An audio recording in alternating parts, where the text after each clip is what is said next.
পয়গম্বরের সাহাবী আব্দুল্লাহ ইবনে মাসউদ রাদিয়াল্লাহু তাআলা আনহু বলেন, কিয়ামতের দিন আল্লাহ রাব্বুল আলামিন আদম সন্তানকে 5টি প্রশ্ন করবেন।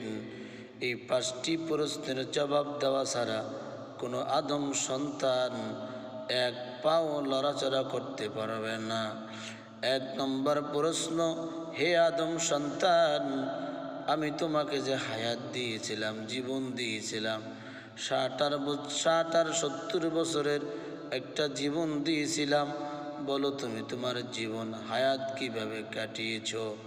2 নম্বর প্রশ্ন, হে আদম সন্তান, বলো তুমি তোমার যৌবনকাল কিভাবে কাটিয়েছ? 3 নম্বর প্রশ্ন, হে আদম সন্তান, লক্ষ লক্ষ কোটি কোটি টাকার মালিক হয়েছিলে, সম্পত্তির মালিক হয়েছিলে, বলো সেই সম্পত্তি কিভাবে ইনকাম করেছো, কিভাবে উপার্জন করেছো?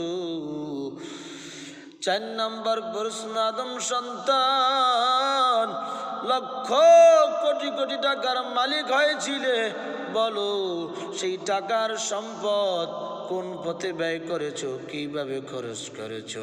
5 নম্বর প্রশ্ন, আল্লাহর বান্দা বনি আদমকে করবেন, আল্লাহ তাআলা বনি আদমকে 5 নম্বর প্রশ্ন করবেন, হে আদম সন্তান, যতটুকু ইলম জেনেছো, বলো সে অনুযায়ী কি পরিমাণ আমল করেছো?